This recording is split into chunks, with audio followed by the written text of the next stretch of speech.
Hello, brains! Let's review. This is the Fidget Cube, which is a fidget toy designed by Matthew and Mark McLaughlin, and I'm really excited to even be holding one because it hasn't actually been released yet. Right now, you can only order the Fidget Cube on Kickstarter. The creators needed to raise $15,000 by October 19th. This is how much the Fidget Cube has currently raised.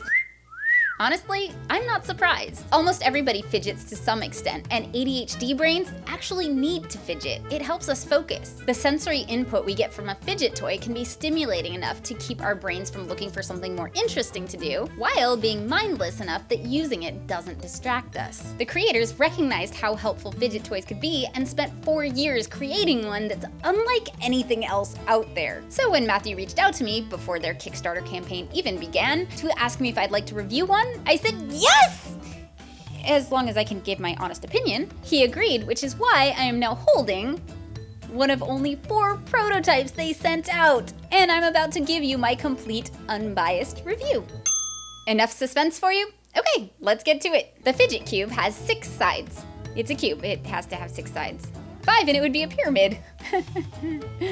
This is not part of the review. Each side is designed to satisfy a different fidgeting need. This is the flip. It's a little switch you can flip, kind of like a light switch. It makes noise normally, but if you're trying to be discreet, you can put a little pressure on it and rock it back and forth. There's the glide. This one's kind of a joystick that you can slide in any direction. This is just as fun as it looks. The click. This side simulates clicking a pen. It has 3 audible clicks and 2 silent ones. Your boss is going to be very happy they included those. The spin. This is a dial you can rotate with your thumb in either direction. This took a minute to get the hang of, but once I did, I found it really satisfying, and the final version is supposed to be even smoother. The roll. This side is actually several fidgets together. A ball you can roll under your thumb, and 3 gears you can spin. At least I've heard you can spin them. I can't stop rolling the ball. Yep, they work. Anyway, back to the ball. Look, it clicks. Finally, you have the breathe, which simulates a worry stone, which can be helpful for anxiety. So what did I think of it?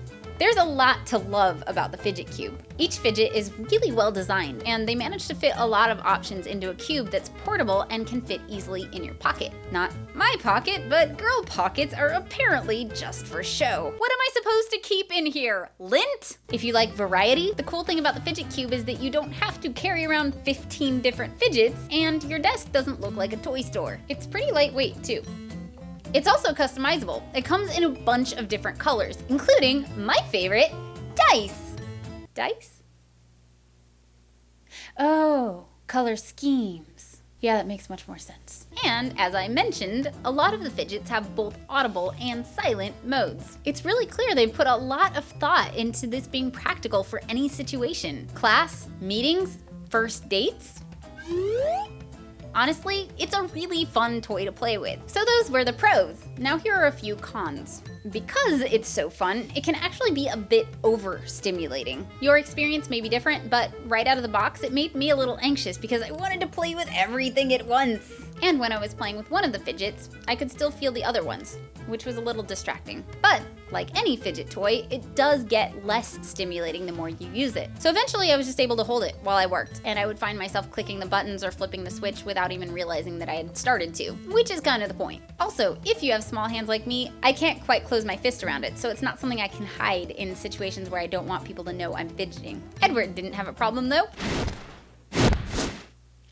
And I lost it. But that's typical for me with any fidget toy, and on the bright side, there's nothing that'll make you clean your entire house and half your car like losing an irreplaceable prototype. Thankfully I found it, or this would have been a super awkward review. Ooh, so many features!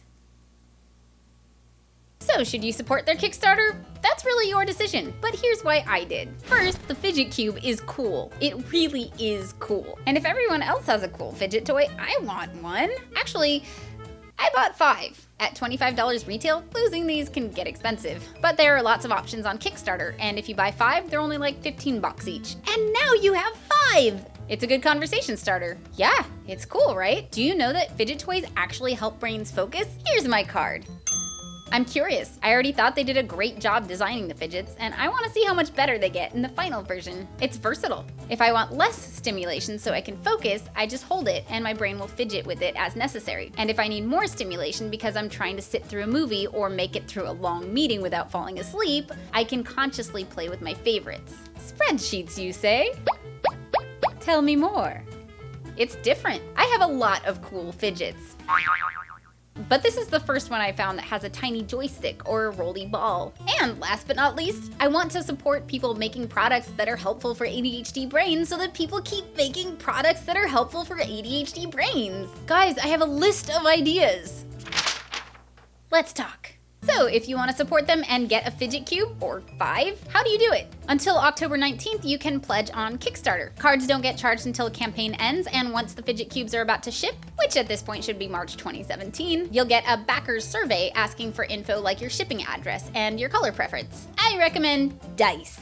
That's it for this week. If you like this video, subscribe. And if you loved this video and want to help me make more, consider donating to my Patreon page, like these brains did. Thank you to all my Patreon brains for helping me keep this show going. I couldn't keep doing this without you. I enjoyed reviewing the Fidget Cube. Let me know if there's an ADHD related product you'd like me to review. Comment below, hit me up on Facebook or Twitter, and I will see you next week. Bye, brains. Question time. I only have ADD. Am I still welcome? Yes, absolutely. I'll be doing a whole episode about this to explain more fully, but what you know as ADD is actually the primarily inattentive presentation of what is called ADHD, which is kind of the term for all of it now. And most of the tools I present work for all of it. And even for those of you who don't have ADHD at all, chances are you know somebody who does, or you sometimes struggle with these challenges yourself. Anyone who's looking to understand how to deal with those struggles is more than welcome here.